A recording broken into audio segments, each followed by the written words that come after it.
Good morning students. Online classes में आपका हार्दिक स्वागत है। आज हम बीएसटी सेकेंड ईयर विषय विज्ञान यूनिट फर्स्ट विज्ञान की प्रकृति के टॉपिक वैज्ञानिक विधि के अंतर्गत अध्ययन करेंगे, जिसमें वैज्ञानिक विधि क्या है और वैज्ञानिक विधि के सोपान के बारे में अध्ययन से शुरुआत करेंगे। हम कल छात्रों में वैज्ञानिक अभिवृद्धि के विकास के बारे में अध्ययन किया था। आज हम वैज्ञानिक विधि की से शुरुआत करेंगे। वैज्ञानिक विधि क्या है, इसके बारे में यह बताया गया है कि वैज्ञानिक विधि विकसित करना, वैज्ञानिक विधि को विकसित करना विज्ञान शिक्षण के महत्वपूर्ण उद्देश्यों में से एक है। वैज्ञानिक विधि विकसित करना विज्ञान शिक्षण के महत्वपूर्ण उद्देश्यों में से एक है। इसी दृष्टि से इस अध्याय में छात्रों की सुविधा के लिए इस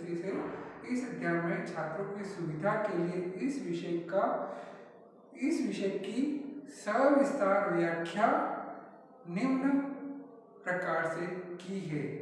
वैज्ञानिक विधि के अंतर्गत यह बताया गया है कि वैज्ञानिक विधि का विकास करना विज्ञान शिक्षण के महत्वपूर्ण उद्देश्यों में से एक है। इसी दृष्टि से इस अध्याय में छात्रों की सुविधा के लिए इस विषय की सविस्तार व्याख्या की है। वैज्ञानिक विधि क्या है? वैज्ञानिक विधि यह है कि वैज्ञानिक विधि वैज्ञानिक प्रणाली, समस्या समाधान प्रणाली सभी एक दूसरे के पर्यायवाची हैं। वैज्ञानिक विधि, वैज्ञानिक प्रणाली, समस्या समाधान प्रणाली एक दूसरे के पर्यायवाची हैं। यह एक ऐसी प्रक्रिया जिसका उद्देश्य वैज्ञानिकों को अनुसंधान प्रणाली से संबंध रखना होता है।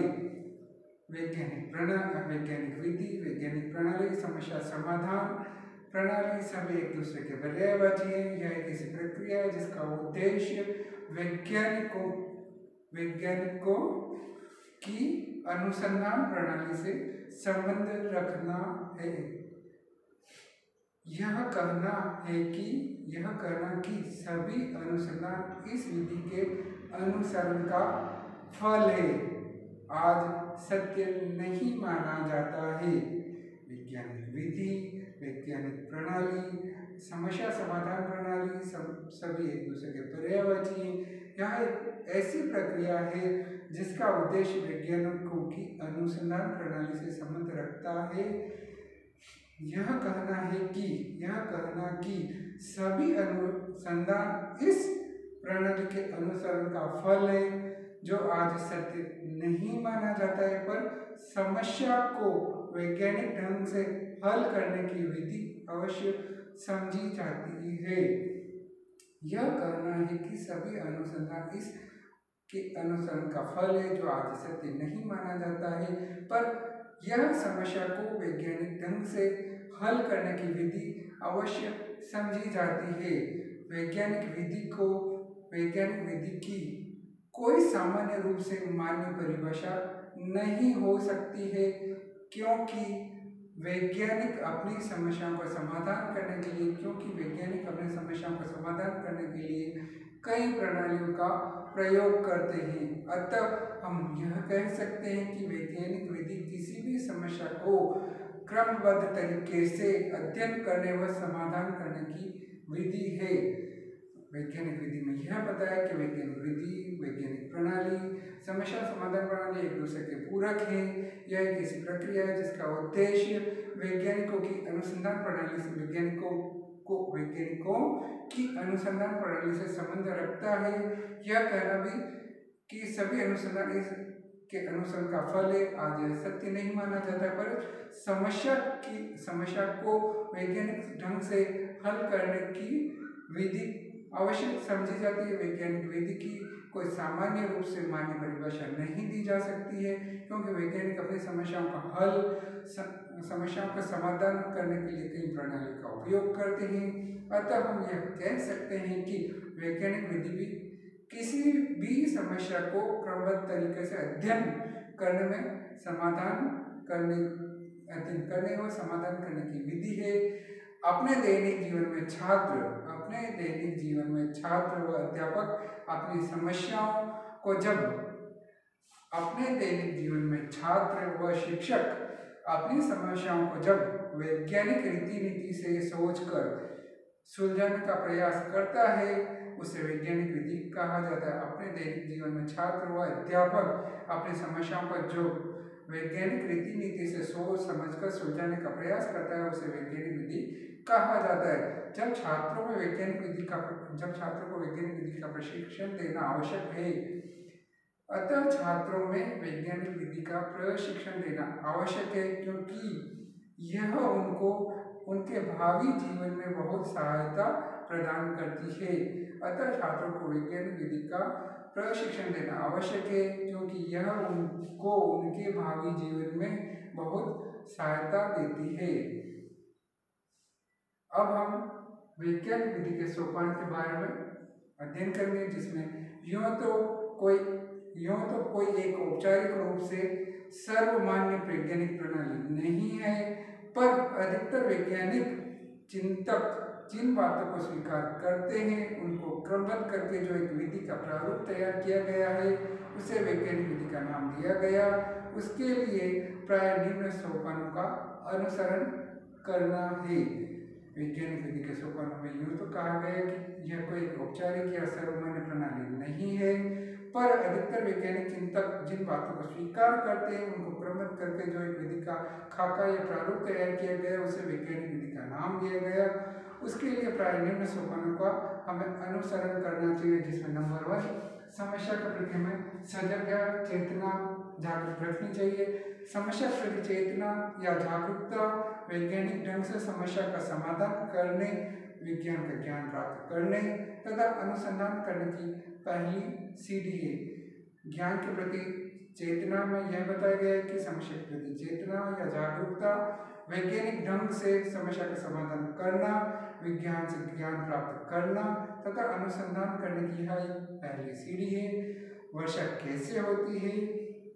जब यह प्रश्न छात्रों के मन व मस्तिष्क में जब यह वर्षा कैसे होती है जब यह प्रश्न छात्रों के मन व मस्तिष्क में उठता या आता है, तो अपनी इस समस्या के समाधान के लिए विज्ञान के अध्ययन और अन्वेषण में आपको सहायता करता है। जब वर्षा कैसे होती है तो छात्रों के मन और मस्तिष्क में यह आता है कि वह अपनी समस्या के समाधान के लिए विज्ञान के अध्ययन और अन्वेषण में अपने आप को लगाता है। नंबर 2, समस्या का स्पष्टीकरण व सीमांकन करना। समस्या का विश्लेषण करके उसका सीमांकन करना। इसके अंतर्गत यह बताया गया समस्या को उचित तरीके से समझने के लिए समस्या का सही तरीके से विश्लेषण और उसकी स्पष्ट जानकारी होना अत्यंत आवश्यक है। समस्या का स्पष्ट एवं संक्षिप्त शब्दावली में परिभाषित किया जाना चाहिए, ताकि समस्या के हल के लिए क्या अध्ययन करना है अथवा अन्वेषण करना है इसका स्पष्ट चित्र छात्र के सम्मुख पेश हो जाए या प्रस्तुत हो जाए। समस्या का स्पष्टीकरण सीमांकन यह बताया गया कि समस्या को उचित ढंग से समझने के लिए समस्या का सही विश्लेषण और उसकी स्पष्ट जानकारी में होनी चाहिए। समस्या का स्पष्ट एवं संक्षिप्त शब्दावली में परिभाषित किया जाना चाहिए, ताकि समस्या के हल के लिए हमें क्या अध्ययन करना है अथवा क्या खोज करना है इसका स्पष्ट चित्र छात्रों के समक्ष पेश हो जाए। नंबर 3, समस्या से संलग्न तथ्यों का हमें संकलन या संग्रह करना चाहिए, जिसके अंतर्गत यह बताया गया कि समस्या के निश्चित एवं स्पष्ट कथन के